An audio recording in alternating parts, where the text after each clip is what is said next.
नमस्कार, मैं हूं आपके साथ वागीशा। स्वदेश न्यूज देख रहे हैं आप। और प्रधानमंत्री नरेंद्र मोदी के डीएम के संवाद के बाद एक बार फिर सियासत गर्मा गई है। जी हां, प्रधानमंत्री नरेंद्र मोदी की डीएम के साथ बैठक में नरेंद्र मोदी ने जमीन पर काम कर रहे कलेक्टरों से आज बात की।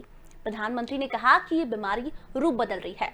ये बीमारी बहरूपिया है, वायरस म्यूटेंट होकर हमला कर रहा है। इससे निपटने के लिए बच्चों पर इसके असर का अलग से रिकॉर्ड रखा जाए ताकि भविष्य में होने वाले इसके हमले और बच्चों में इसके असर की तैयारी की जा सके। पीएम नरेंद्र मोदी ने बैठक में मामलों पर नजर रखने और तैयारी के लिए जिला कलेक्टर की तारीफ की। आइए आपको सुनवाते हैं प्रधानमंत्री नरेंद्र मोदी ने अपने संवाद में क्या कुछ कहा। कोविड एप्रोप्रिएट बिहेवियर जैसे मास्क पहनना, हाथ धुलना, जब इनमें कोई कमी नहीं आती, स्थितियों पर लगातार नजर रखने से जिले के सारे प्रमुख विभागों जैसे पुलिस का विभाग हो, साफ सफाई की बात हो, इन सारी व्यवस्थाओं का इनके बीच में बेहतर तालमेल और प्रभावी परिणाम स्वाभाविक रूप से निकलने लगते हैं। मुझे आपके कई जिलों से इस रणनीति पर काम करने के रिजल्ट्स की जानकारी मिलती रही है। इन जगहों पर आपने वाकई बड़ी संख्या में लोगों का जीवन बचाया है। साथियों, फील्ड में किए गए आपके कार्यों से, आपके अनुभवों और फीडबैक से ही प्रैक्टिकल और इफेक्टिव पॉलिसीज बनाने में मदद मिलती है।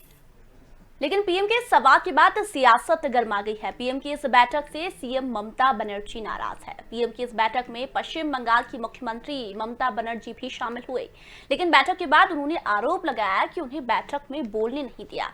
मुख्यमंत्री ममता बनर्जी ने कहा कि बैठक में कठपुतलियों की तरह उन्हें बैठाकर रखा। आइए आपको सुनवाते हैं बैठक के बाद ममता बनर्जी ने क्या कुछ कहा। এই মিটিংটা ছিল প্রাইম মিনিস্টারের কোভিড নিয়ে মিটিং। কোভিড নিয়ে মিটিংটা এত casual, it was just a casual super flock meeting. We the chief ministers are feeling insulted and humiliated, and we are astonished to see that Prime Minister called a meeting and invited the chief ministers, and all the chief ministers were sitting just like puppet. Nobody is allowed to speak. Then how do we speak about the public demand? We never ask about the COVID vaccine. They never ask about the medicine position. They never ask about the oxygen position. They never ask about the remdesivir, the medicine, the urgent, what is not available in the market now. They didn't ask us for the black fungus, that new disease. এই মিটিংটা ছিল prime মিনিস্টারের Covid নিয়ে meeting. Covid নিয়ে মিটিংটা এত casual, it was just a casual super flock meeting.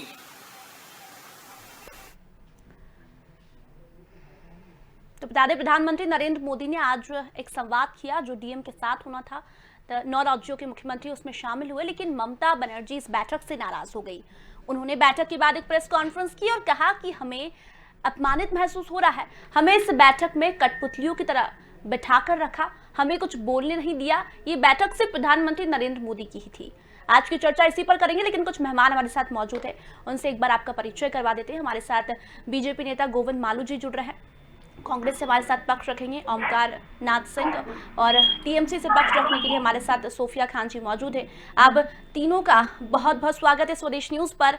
सबसे पहले आपको बोलना चाहिए सोफिया जी, आप ही से सवाल करूंगी मैं। ममता बनर्जी आज एक बैठक में शामिल होती है, लेकिन उनको लगता है कि प्रधानमंत्री नरेंद्र मोदी ने उनका अपमान किया है, उनको बोलने नहीं दिया है। क्या कुछ कहेंगी आप इस पर? नमस्कार सभी दर्शकों को।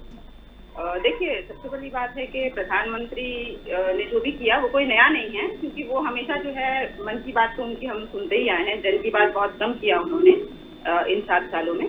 आज भी जैसा कि देखा गया कि प्रधानमंत्री जो है, भले ही वो मुख्यमंत्रियों को लेकर वो बैठे, लेकिन आज भी सिर्फ उनको नहीं कहा, लोगों को, दूसरे लोगों को उन्होंने कुछ बोलने नहीं दिया, किसी की राय नहीं ली।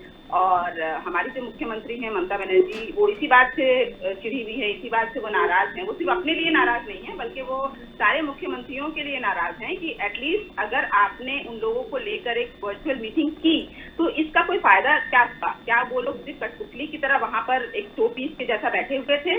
क्या उनका कोई मायना नहीं है? या प्रधानमंत्री सिर्फ ये जताना चाहते हैं कि इस देश में अगर किसी की चलेगी तो वो सिर्फ प्रधानमंत्री की चलेगी? दूसरी बात है कि प्रधानमंत्री ने बहुत सारी बातें कही, बहुत सारे ऐसे संदेश दिए, लेकिन उसमें ये बात मिसिंग थी कि वैक्सीन का क्या होगा, दवाइयों का क्या होगा, कोरोना को वाकई में किस तरह से कंट्रोल किया जाए। कह तो दिया कि हमें अपनी नीति को बदलनी होगी, लेकिन क्या नीति, उन्होंने क्या सोच रखा है? कि हमने देखा कि देश में इस तरह से जो अकाल आया है, जो पीड़ा आई है, उसको कंट्रोल करने के लिए अगर हम वाकई में देखें तो सरकार बिल्कुल भी नाकाम है। जैसा कि हमने देखा गंगा नदी में किस तरह से लाश बह रहा है, कई इस पर टिप्पणियां हुई, लेकिन इसके ऊपर हमारे प्रधानमंत्री ने कोई भी अपनी राय नहीं दी, कुछ भी नहीं कहा। तो ये तो देश सुनना चाहती है, सारी बातों को देश सुनना चाहती है और देश उनसे पूछती है कि आपने लोगों के लिए क्या किया है और आगे आप क्या करने वाले हैं। उन्होंने ये भी कहा कि गाँव में जो है वो सारे मेडिसिन एंड वो सारी चीजों का जो है इंतजाम किया जाएगा, लेकिन एग्जैक्टली उन्होंने अपनी नीति के बारे में कुछ बताया नहीं। तो हमारी मुख्यमंत्री का एक्चुअली में बोलने का यही मतलब था। उन्होंने सिर्फ हमारी मुख्यमंत्री का नहीं, बल्कि जितने भी मुख्यमंत्री वहां पर वर्चुअली बैठे हुए थे उन सबका अपमान किया। मैं तो ये कहूंगी कि सारे देशवासियों का अपमान है, क्योंकि अगर आप सिर्फ अपनी मन की बात करते हैं लेकिन देशवासियों को कोई फायदा नहीं पहुंचता है, तो ये अपमान तो मुझे लगता है सबका है। चलिए, गोविंद जी हमारे साथ जुड़े हुए हैं। गोविंद जी, क्या लगता है आपको, ममता बनर्जी जो आरोप लगा रही है कि प्रधानमंत्री नरेंद्र मोदी ने उनका अपमान किया, उनको बोलने नहीं दिया, लेकिन सभी मुख्यमंत्री उसमें शामिल हुए थे और देखा जाए तो ये बैठक डीएम के साथ हुई थी, लेकिन मुख्यमंत्रियों को सिर्फ इसलिए बिठाया गया था ताकि डीएम को जो भी परेशानी है वो सीएम के संज्ञान में आ सके। आपको क्या लगता है? बिल्कुल सही कहा आपने। डीएम के साथ उनका संवाद, जिले में क्या हो रहा है वो उनसे पूछना था। वीसी में कोई भाषण नहीं होते, कोई तकरीर नहीं होती।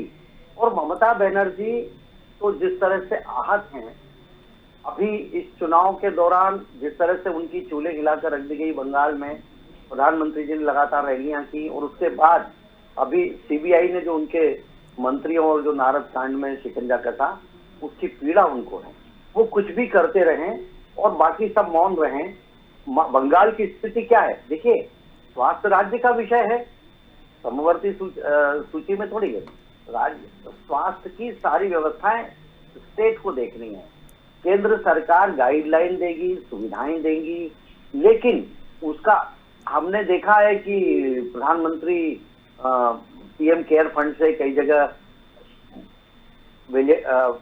ये उपकरण गए और उनका वहां पर इंस्टॉलेशन नहीं हुआ। तो ये किसकी निग्लिजेंस है, ये किसकी असावधानी है, ये किसका नकारात्मक रवैया है या किसकी ये लापरवाही है? इस पर तो उनको खुद को जवाब देना चाहिए। आज पश्चिम बंगाल की जो स्थितियां हैं, वो जब वो सरकार में खुद मुख्यमंत्री थी तब उन्होंने कौन सी चीजें संभाली। अब केंद्र सरकार पर आरोप लगा रही हैं, प्रधानमंत्री को मूल जलूल कह रही हैं। मैं समझता हूँ ये पूर्वाग्रह से ग्रसित है ममता जी। इतने दूसरे भी मुख्यमंत्री जुड़े थे, उन्होंने कल भी जुड़े थे जब कई जिलाधीशों के साथ प्रधानमंत्री का संवाद। और प्रधानमंत्री ने खुले मन से उनको कहा कि आप कुछ इनोवेशन करिए, कुछ ऐसा नवाचार करिए जो हम पूरे देश में लागू कर सकें। आपको इस बात की पूरी लिबर्टी और स्वतंत्रता है कि आप कुछ ऐसा करें ताकि इस कोविड के इस संकट में हम उनको कैसे बचाएं, उसके लिए आपको फ्री हैंड है।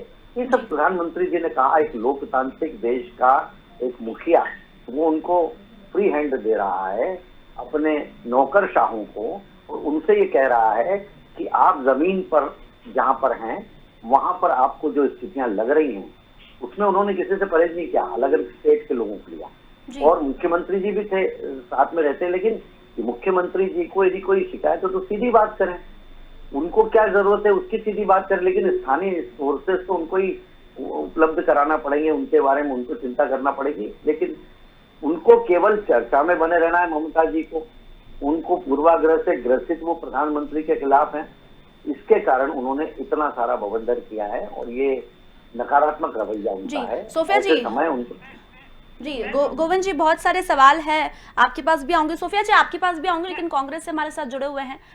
ओंकार जी, आपको क्या लगता है, ममता बनर्जी ने जो कहा है कि सभी मुख्यमंत्रियों का अपमान किया है, सिर्फ बीजेपी के मुख्यमंत्रियों को बोलने दिया, ये आरोप लगाया है ममता बनर्जी ने, क्या आपको भी ऐसा लगता है?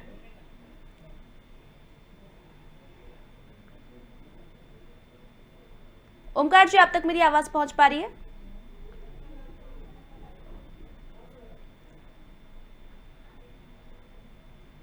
ओंकार जी, आप तक मेरी आवाज पहुंच पा रही है? तो उन तक शायद आवाज नहीं पहुंच पा रही है। सोफिया जी, आप कुछ कहना चाह रही थी, कहिए। जी, मैं गोविंद जी की बातों का कुछ जवाब देना चाहती हूँ। जैसा उन्होंने कहा कि ममता बनर्जी एक ड्रामा कर रही हैं, शायद उनका ये कहने का मकसद था, क्योंकि यहाँ पर कई यहाँ पे जो हमारे विधायक हैं उनको पकड़ लिया गया है। मैं उनसे ये सवाल करना चाहती हूँ कि क्या ये केस नया था? ये केस तो 5-6 साल पुराना था और हमारे टीएमसी से भगौड़े हम कह सकते हैं शुभेंदु अधिकारी और मुकुल राय को क्यों नहीं पकड़ा गया? क्या वो लोग बीजेपी के वॉशिंग मशीन में धुल कर गए थे? उनको नोटिस क्यों नहीं दिया गया? और ये आपत्तिकालीन हम कह सकते हैं जितने भी हमारे टीएमसी के लीडर्स को पकड़कर जेल में डाला है, उनकी सारी आयु जो है वो 60 वर्ष से ज्यादा है। क्या ये इतना ज्यादा इम्पोर्टेंट था कि 6 साल पुराने केस को लेकर अभी उनको पकड़ना था? ये बिल्कुल दर्शाता है कि उन्होंने अपनी हार ये सिर्फ उनकी नहीं है, बंगाल के लोगों ने एक तरह से कह सकते हैं वर्चुअल तमाचा मारा है बीजेपी के ऊपर कि बीजेपी को जो नकार दिया है, तो बीजेपी ने बंगाल के लोगों से बदला लेने के लिए, क्योंकि हम जानते हैं कि फिरहाद हकीम जो हमारे मेयर भी हैं और जिनको कोरोना के लिए सारी जिम्मेदारी दी गई थी, उनको पकड़ लेने का मतलब यही है कि वो अपने काम को ना कर सकें। और इस बात ये इनकी मानसिकता भी सामने आती है कि ये लोग नहीं चाहते कि बंगाल के किसी भी तरह से कोई विकास हो, और कहीं ना कहीं ये बंगाल के लोगों से बदला लेने की जो भावना है, ये लोग जो है, ये पूरा हिंदुस्तान देख रहा है, बात सिर्फ बंगाल की नहीं है, सारा हिंदुस्तान देख रहा है कि किस तरह से हमारे प्रधानमंत्री का आज भी जो है ना वो कोरोना को लेकर जितने ज्यादा वो चिंतित नहीं है, उतना ज्यादा यहाँ पर 4 लीडर को पकड़ने में उनकी ज्यादा मानसिकता थी। तो ये सारी बातें जो है मैं गोविंद जी को बताना चाहूंगी कि ये कोई नया केस नहीं है जो अचानक से कुछ उन लोगों ने लूटा और आपके सीबीआई ने पकड़ लिया, ऐसा नहीं है। लेकिन जनता को ये जवाब दीजिए कि अचानक से हारने के बाद आपको कैसे याद आया? आज बहुमत के साथ ममता बनर्जी सरकार में आई है, इसका मतलब है कि लोगों को वो पसंद है, लोगों को उनका काम पसंद है, लोगों को जुमलाबाजी पसंद नहीं है, इसीलिए यहाँ पर बीजेपी से जो है टाटा बाय बाय किया गया है। चलिए सोफिया जी, जवाब लेते हैं गोविंद जी से। गोविंद जी, क्या कुछ कहेंगे? सोफिया जी ने इतनी बातें कही, लेकिन उनके बातों से ये समझ में आ रहा है कि वो कह रहे हैं कि सीएम ममता बनर्जी से प्रधानमंत्री नरेंद्र मोदी इतने डरते हैं कि उन्हें बोलने नहीं दिया। इनकी बातों से तो यही समझ में आ रहा है, क्या कुछ कहेंगे आप? हेलो जी बिल्कुल कहिए। गोविंद जी कहिए। हाँ, मैं मोहतरमा सोफिया जी ने जिस तरह से अपनी बात को रखा है, मैं उनको ये स्पष्ट कर दूं कि इस देश की कोई संवैधानिक व्यवस्थाएं हैं, गोविंद जी संवैधानिक संस्थाएं हैं। जी गोविंद जी, मैं 2 मिनट के लिए बीच में रोक रही हूँ। ओमकार जी हमारे साथ काफी समय से जुड़े हुए हैं, कांग्रेस से पक्ष रखते हैं। बात 1 मिनट पूरी हो जाने जी बिल्कुल कहिए। तो संवैधानिक संस्थाएं हैं, सीबीआई एक निर्वाचन आयोग या दूसरी संस्थाएं, ये इनका एक अलग सेपरेट एंटिटी है, पृथक अस्तित्व है। सरकार इसको नहीं चलाती, ये इंदिरा जी के जमाने में हुआ करता था, सरकार इनको चलाती थी। वो केस उनके पास चल रहा था, उस गति से चल रहा था। जब उनको लगा कि इसमें आगे प्रोसेस, जैसे कोर्ट में चलता है मुकदमा, ऐसे जब कोर्ट में जब तारीख होती है, गवाह पुरावे होते हैं, उसके बाद में उस पर ये आयत किया जाता है कि ये आरोपी हैं, तब गिरफ्तारी होती है। तो देखिए, ये उनको समझ लेना चाहिए कि कोई मोदी जी के इशारों पर नहीं किया, ये तो सीबीआई के पास पहले से केस है, और कोई चुनाव जीतने से आरोप थोड़े ही दरकिनार कर दिए जाएंगे या उन पर कोई मोहर थोड़ी लग जाएगी, नहीं आपने जो किया वो ठीक किया। ये उसका जनादेश नहीं है मैडम।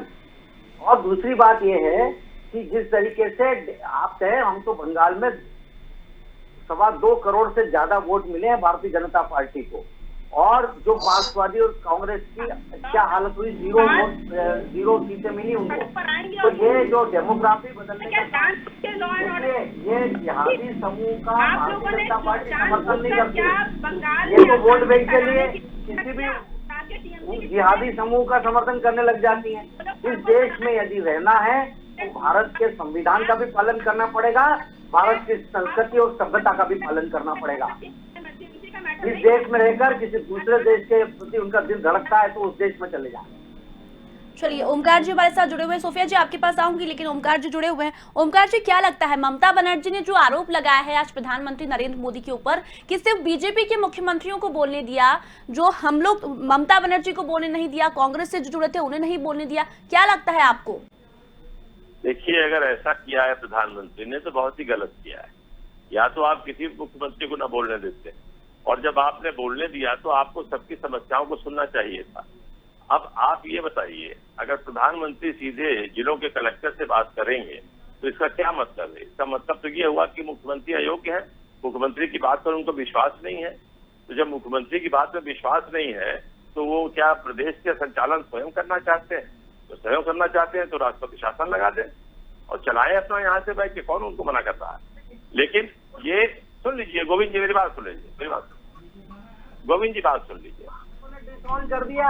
अरे पहले बात तो सुन लीजिए। अरे बात क्या सुन ले, आप उस पर भी बोलिए ना, इस पर बोल रहे तो हिंसा पर भी बोलिए कि क्या उसके बाद राजनीतिक हत्याएं जायज है? बात सुन लीजिए, हम जो बहस हो विरोध रही है करते उसकी हैं, बात करें ना। हम विरोध करते हैं।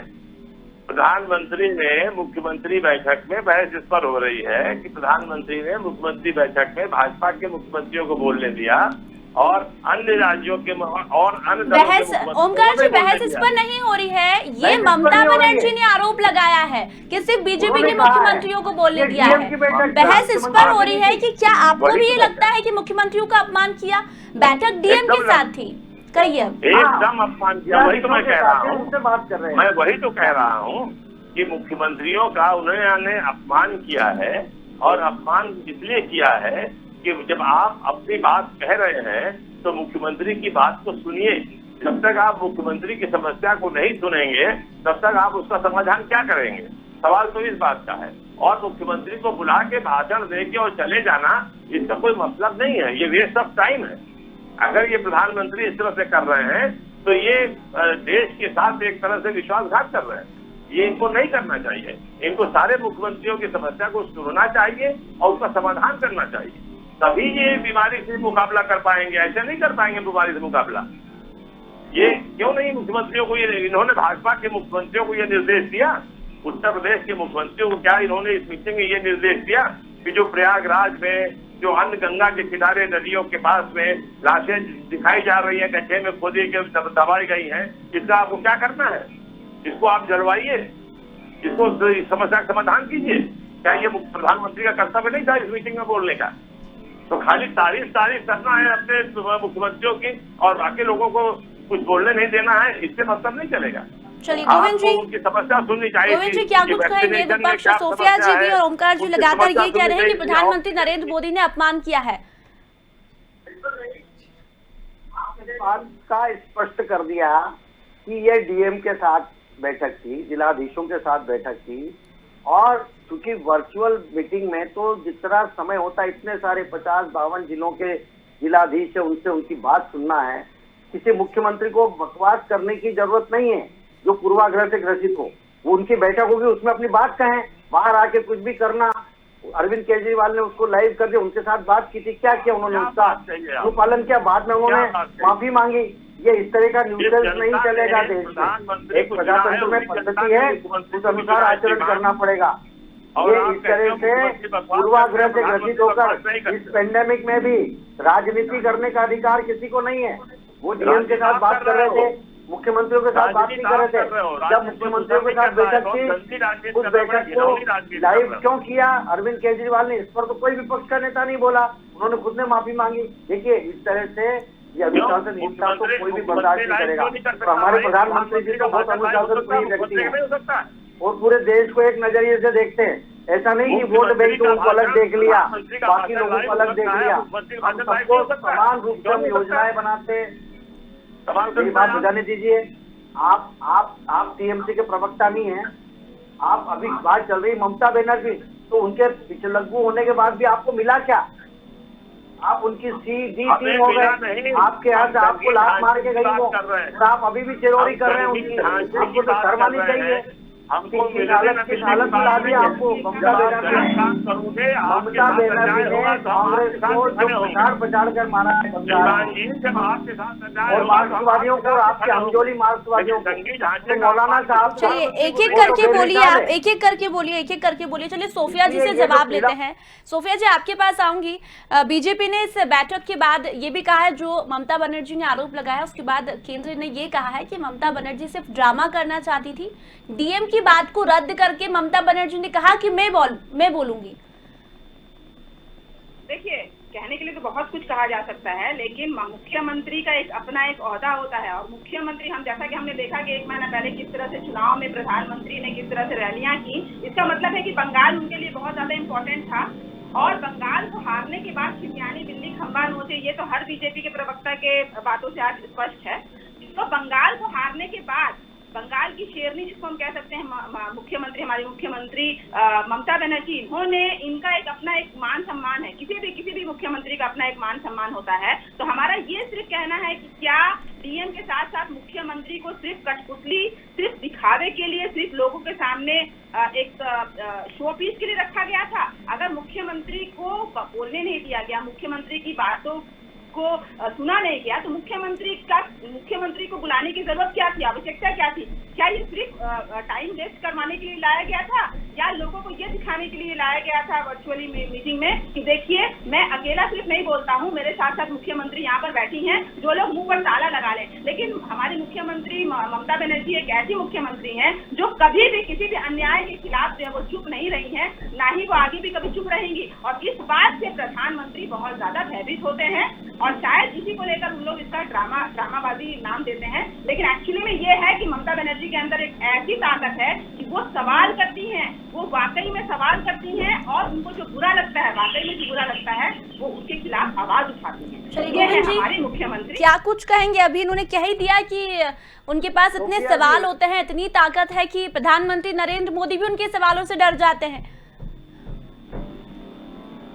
मैं आपको एक बात स्पष्ट कर दूं कि ये इसलिए शोपीस के रूप में नहीं बुलाया था, उनको ये बताने बुलाया था कि देश के अन्य हिस्सों में किस तरह से काम किया जा रहा है, क्या नवाचार किए जा रहे हैं, क्या करना चाहिए, ये उनको जानकारी लगे। दूसरे मुख्यमंत्रियों को भी, केवल ममता बनर्जी की बात नहीं है, मध्य प्रदेश के भी मुख्यमंत्री होंगे, राजस्थान के भी होंगे, और भी महाराष्ट्र के भी, कई जगह के जो मुख्यमंत्री जुड़े, उनको पूरे देश भर में डिस्ट्रिक्ट मजिस्ट्रेट वहाँ क्या कर रहे हैं, किस ढंग से वहाँ पर पेंडेमिक का प्रभाव है, दुष्प्रभाव है, और उसके कारण वहाँ पर क्या क्या नए तरीके लागू किए उन्होंने उससे बचाव के, उससे रूबरू कराने के लिए इन सबको बिठाया था, इनको भाषण देने के लिए नहीं बिठाया था।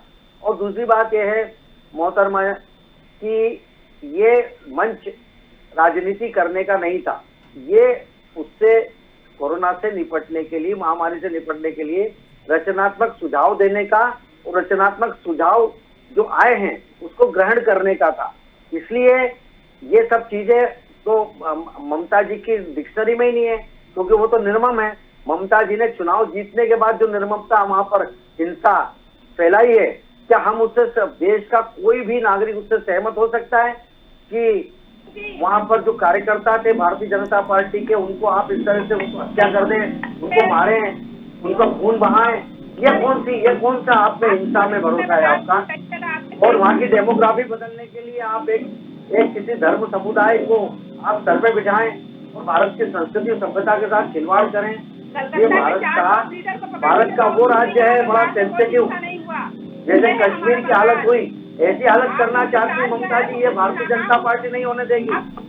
चाहे सरकार को संवैधानिक दायित्व नहीं निभाएगी तो कार्रवाई करना भी आता है हमें। ये सब नहीं चलेगा नाटकबाजी। चलिए ओमकार जी, समय बहुत कम है, आखिरी कमेंट में लूंगी ओमकार जी से। ओमकार जी क्या कहेंगे? राजस्थान से छत्तीसगढ़ से कई मुख्यमंत्री शामिल हुए, लेकिन राजस्थान छत्तीसगढ़ के भी डीएम को बोलने दिया, फिर क्यों आपत्ति है आपको? नहीं, देखिए, दो चीजें मैं आपको बताऊं। जी।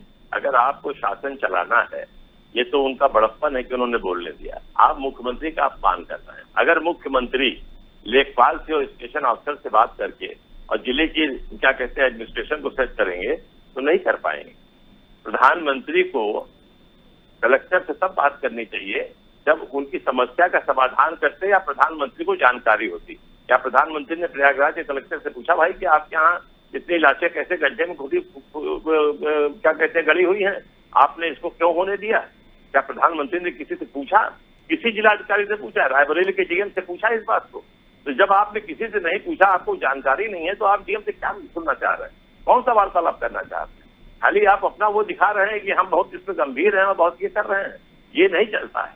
राजनीति में हमेशा मुखिया से बात की जाती है, जो कुछ करने की स्थिति में होता है, और मुख्यमंत्री से जब आप बात करते हैं तो आप ये मान के चलते हैं कि हम पूरे प्रदेश के बारे में जानकारी ले रहे हैं और जिले जिले के लोगों से बात करेंगे, तो इससे मुख्यमंत्री का एक तरह से अपमान होता है।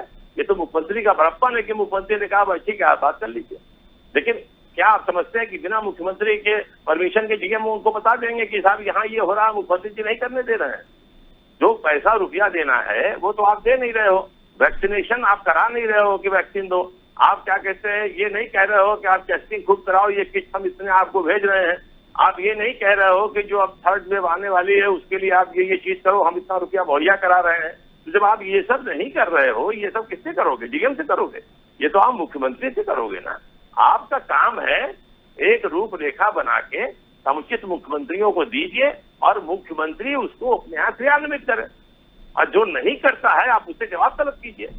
आपने एक सिस्टम बना रखा है, उस सिस्टम को क्रॉस करिएगा तो कोई कायदे से काम नहीं कर चलिए पाएगा। बहुत अच्छा है ओंकार जी, बहुत अच्छा है कि विपक्ष लगातार केंद्र सरकार को सुझाव दे रहा है और पॉजिटिव सुझाव दे रहा है, क्योंकि इस समय जरूरत भी है पॉजिटिव सुझाव की। चलिए समय के चलते मैं तीनों ही मेहमानों को धन्यवाद करना चाहूंगी। तो बता दें प्रधानमंत्री नरेंद्र मोदी ने आज 9 राज्यों के मुख्यमंत्रियों और डीएम के साथ संवाद किया। उसके बाद एक बार फिर सियासत गर्मा गई। मुख्यमंत्री ममता बनर्जी ने बैठक के बाद प्रेस कॉन्फ्रेंस की। प्रेस कॉन्फ्रेंस में कहा कि प्रधानमंत्री नरेंद्र मोदी ने उनका अपमान किया है, उन्हें बोलने नहीं दिया, कठपुतली की तरह बिठा कर रखा। अब आगे देखते हैं प्रधानमंत्री नरेंद्र मोदी किनके साथ बैठक करते हैं, क्या कुछ होता है।